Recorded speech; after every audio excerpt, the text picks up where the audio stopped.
بسم اللہ الرحمن الرحیم۔ السلام علیکم وظیفہ مرکز کے پیارے ویورز، جیسا کہ ہم سب جانتے ہیں کہ محرم کا چاند نظر آنے میں صرف اور صرف چند دن باقی ہیں، اور ہم یہ بھی جانتے ہیں کہ ہم انسان کسی نہ کسی مسائل سے ہمیشہ دو چار ہی رہتے ہیں۔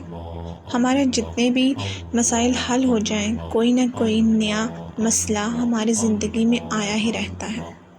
اس بات سے ہمیں مایوسی کی طرف نہیں جانا چاہیے۔ میرا بات کرنے کا مطلب ہرگز یہ نہیں ہے کہ آپ مایوس ہو کے بیٹھ جائیں۔ میرا مطلب یہ ہے کہ اللہ تعالیٰ انہی لوگوں کو آزمائشوں میں ڈالتا ہے جو اس کے پیارے بندے ہوتے ہیں۔ تو ہمیں چاہیے کہ اللہ تعالیٰ سے ہمیشہ دعا کرتے رہنا چاہیے، اپنے مسائل کے حل کے لیے اللہ سے مدد مانگنی چاہیے۔ اللہ تعالیٰ نے ہمیں بے پناہ ایسے طریقے بتائے ہیں کہ جس سے ہم دعا مانگیں اور اللہ ہماری جلد دعاؤں کو سن لے۔ اس میں سے آپ کے لیے اب یہ محرم کا مہینہ چند دنوں میں جو آنے والا ہے، یہ ایک بہت بابرکت ماہ ہے، جس میں ہم چاہیں تو ہم اپنی دعاؤں کی شدت کو بڑھا کے اللہ تعالیٰ سے ہم اپنی خواہشات کو پورا کروا سکتے ہیں، اپنی حاجات پوری کروا سکتے ہیں۔ محرم الحرام ایک ایسا ماہ ہے کہ جس میں اللہ سبحانہ و تعالیٰ اپنے بندوں پر رحمتیں اور برکتیں نازل فرماتا ہے۔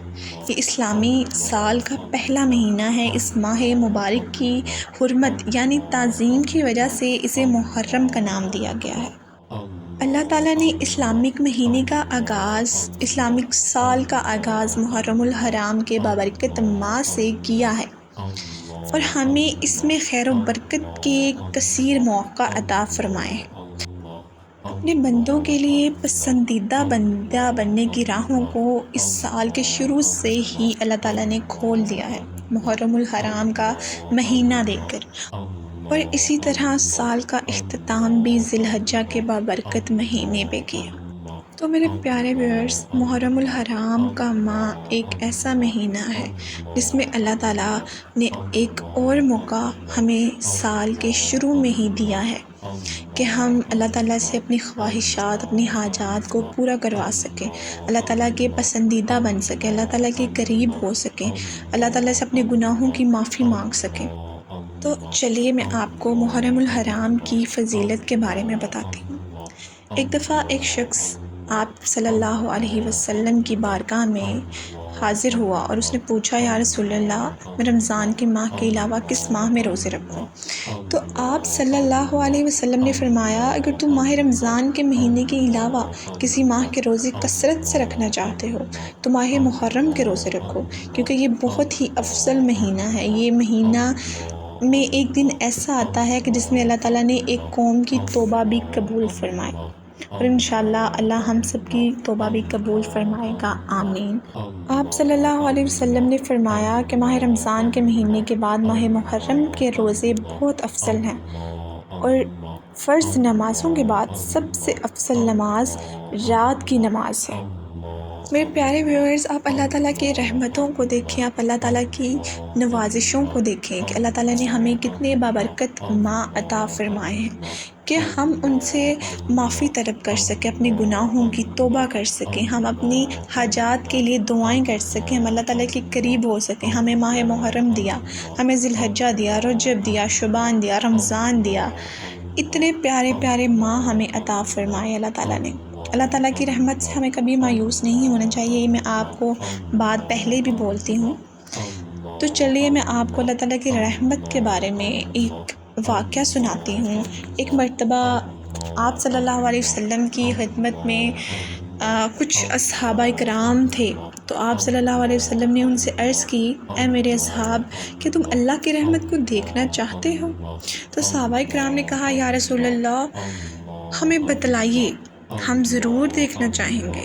تو آپ صلی اللہ علیہ وسلم نے فرمایا، ایک گہرا سمندر ہے، اس سمندر کے درمیان ایک درخت ہے، اور اس درخت پر ایک چڑیا بیٹھی ہے۔ چڑیا کے منہ میں ایک ریت کا ذرہ ہے، اور وہ اپنا منہ کھولتی ہے اور وہ ریت کا ذرہ زمین پر یعنی کہ سمندر میں گر پڑتا ہے، اور وہ ریت کا ذرہ اس کے گناہ ہیں، اس کی برائیاں ہیں، اور وہ سمندر اللہ تعالیٰ کی رحمت ہے۔ تو ہمیں اس بات سے یہ اندازہ ہوتا ہے کہ ہمیں اللہ تعالیٰ کی رحمتوں سے، نوازشوں سے کبھی مایوس نہیں ہونا چاہیے۔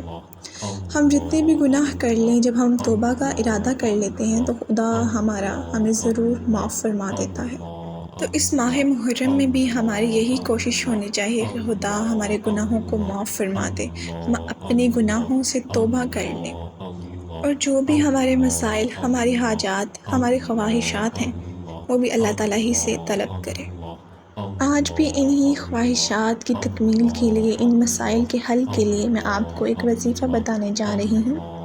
جیسا کہ ہماری یہی کوشش ہوتی ہے کہ آپ کو وہ بات بتلائیں جس سے بہت سے لوگ ناواقف ہوتے ہیں اور وہ دعاؤں کا طریقہ تک نہیں جانتے، تو میں آپ کو وظیفہ بتاتی ہوں۔ یہ وظیفہ آپ لوگوں نے کرنا ہے، اور آپ لوگوں نے محرم الحرام میں اپنی خواہشات کی تکمیل، اپنے مسائل کا حل ہوتے ضرور دیکھنا ہے۔ آپ نے یا کریم، اللہ تعالیٰ کا ایک نام ہے یا کریم، اللہ تعالیٰ کے ناموں کو، اللہ تعالیٰ کے ناموں سے، اللہ تعالیٰ کی تعریف سے جب بلایا جاتا ہے تو خدا بہت جلد سنتا ہے۔ تو یا کریم آپ نے پڑھ کے اللہ تعالیٰ سے اپنی خواہشات کا اظہار کرنا ہے، اپنے مسائل کا حل مانگنا ہے، اپنے گناہوں کی معافی مانگنی ہے۔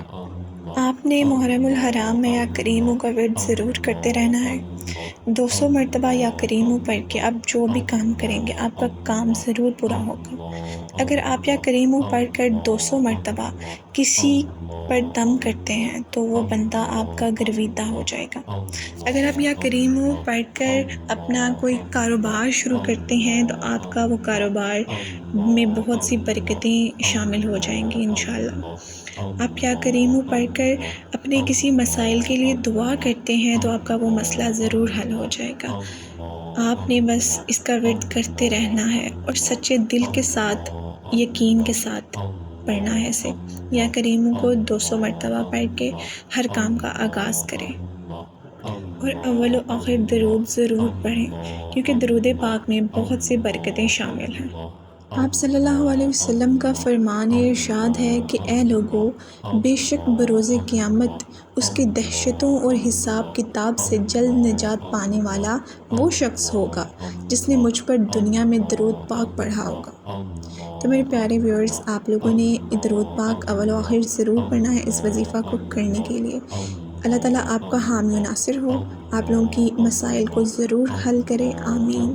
آپ لوگوں کی جو جائز خواہشات ہیں انہیں ضرور پورا کرے، آمین۔ مجھے دعاؤں میں ضرور یاد رکھیے گا، اور میرے چینل کو ضرور سبسکرائب کیجیے گا، اور اس ویڈیو کو ضرور لائک کیجیے گا۔ آج تک کے لیے اتنا ہی، فی امان اللہ۔